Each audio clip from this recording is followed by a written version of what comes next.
Hey everybody, it's a Stable Lad coming at you with a kind of a special video where I'm going to show you one of my portfolios that I am managing. I'm going to show you some of the problems that I had this month in this portfolio, which I've been doing really well in. I've had about sort of averaging around 13% APY down here, and this month my expected APY came down to 5.31%, just really terrible. And I'm going to kind of show you why this happened. This is a sort of temporary thing. So this is not, this is like if I continued down this route and continue to perform this way, my expected APY for the year would be 5.31, which is not at all what we're aiming for.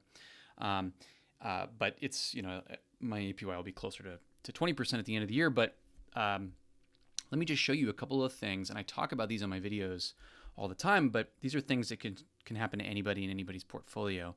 And it's why I spread things out and why, and I'll kind of explain what happened, why it happened, and maybe can help you avoid some of the pitfalls of managing your own portfolio of stablecoin investing. So the first thing here I'm going to point out is this sort of orange tab over here, which is Umami.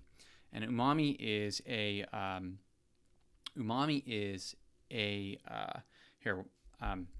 it uses it's a kind of partners with, doesn't like officially partner with, but unofficially partners with the GMX protocol. And the GMX protocol is a decentralized trading protocol. It's sort of like, imagine like Coinbase, but built on the blockchain. And what's really cool with GMX is they actually share fees that they earn with the people that provide liquidity on their protocol. And so what they've built these things called GM vaults. And you can see here, it kind of explains exactly what it is. And we've got yield generated from basically trading fees.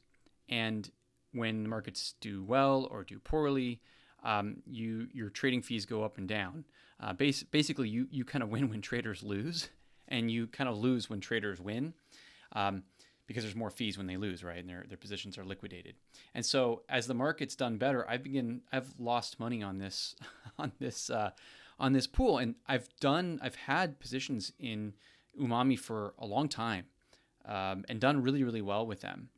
But in this one, I have not. I've basically broken even and been in this vault for about 6 months. And you can see kind of what they hold here, what you're providing liquidity for, their ETH pools or Litecoin pools, Doge and XRP. And they estimate that you're earning 12.38%, but that's not what I've done. I basically just broken even on this pool and been in it for about 6 months. So that's one of the areas where I kind of went wrong this particular month, and I decided finally I'm going to pull the money from that. The market could do really well for me, and I could make more money in that over time. But there's so many other ways where we could invest the money that invest stable coins in this space that are making money right now, that I've just decided I'm going to move it over. The next thing I wanted to point out is a position that's been bad for me for a long time, and I just highlighted it here in red here. And this is on ZeroLend. And so on ZeroLend, it's another sort of lending platform, and I found this this position here with the Zai stablecoin, and I thought, okay, it was paying super high amounts, and it's super high risk, but it's worth just putting in a small percentage of the portfolio in. And when it ended up happening, it says total supplies here is only $12,000. When I put money in, it was like there were over $1 million supplied in this because it was paying really nicely. And then what ended up happening is the pool basically dried up, and became so expensive that nobody wanted to borrow from it anymore, and everyone withdrew their money. And now what you've got essentially is, I wasn't paying attention to it because I don't want to watch these things every single day, so I watched it like once a month, and within a month, this thing completely dried up. You have 12,000 supplied, 12,000 borrowed. There is no way I can withdraw my money until the people that have borrowed from this pool pay it back or completely liquidated. And that may never happen. And I may have lost my money in this account. And so this is one of the reasons why you only invest in each of these things what you can lose, and which is why when I rate things low risk, medium risk, and high risk, I do that for the reason of, in a high risk play like this, I was only going to lose 2% of my portfolio.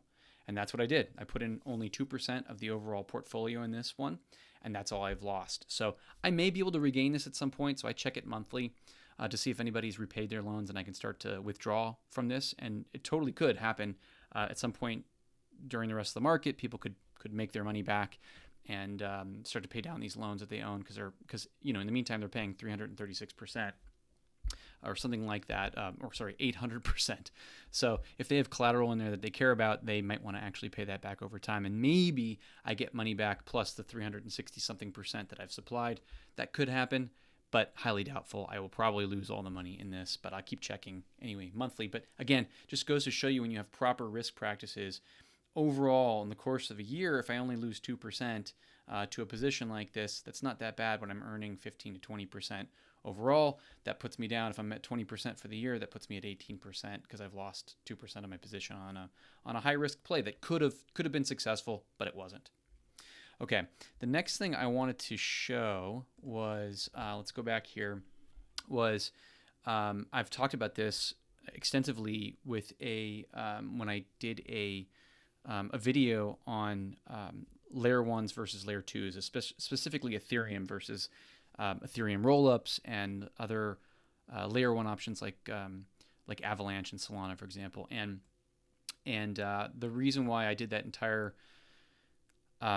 video was because Ethereum fees are incredibly expensive to use the blockchain. And so while the DeFi is really, really good, it's really, really expensive. So you take a look here. In a month on these two positions, I earned $18 here and $12 here on these two small positions, right, on this account. And this is excellent, except for the fact that the cost was exorbitant and it erased all of my gains. And I talk about this at length in that video. And I just want to show you two cool things here. So the first cool thing is this. Zorian has a really, really cool tool where you have to pay for it. It's a small amount. But what you can do with Zorian is you can go to your history. So here's one of my small account that I use to show and share publicly. And if we take a look here, I go to the history, and you can take a look at any of the dates that you want, and you can pull the transaction. So I did my math here. I do my math. I try to do it on the first of the month every month, but that was Labor Day, so I didn't get to that until today. So all my math here I did from August 1st to the 3rd of September, and I pulled the math, and here's a really cool thing. You've got this great report that shows you sort of all the transactions, all the fees, and it shows you your fee amount. And you could look at your fee amount in the currency, POL, ETH, etc., or you can do the fee amount in fiat, which is what I kind of focus on. And you can take a look here. These are just I'm just a little snapshot of some of these fees here. One gas fee to remove one of the transactions cost me almost $20 on Ethereum. Another one cost me $5 on Ethereum. And that completely destroyed and wrecked my APY. It cut it in half for the month. So half of what I earned was paid in fees to the blockchain. So I had been slowly moving money over from Ethereum to layer 2 blockchains, and I'm going to continue to do that. I'm going to get everything off of Ethereum just for the purposes of the rest of this bull run. I think that Ethereum is going to continue to have a really good bull run through at least through the end of the year, and maybe that continues through 2026. And the chain is going to continue to get more and more expensive to use. And so I'm moving everything off of it. I've talked about this in the last couple of videos. I'm going to put some money onto Avalanche. I'm probably going to put a little bit of money onto Solana. And so I'm just going to continue to migrate some money on this. I'm also going to I'm probably going to double the amount in this kind of public fund that I'm sharing around so that I can play around with more positions and share more positions as the bull market continues. But those are just a couple of things I wanted to show this week.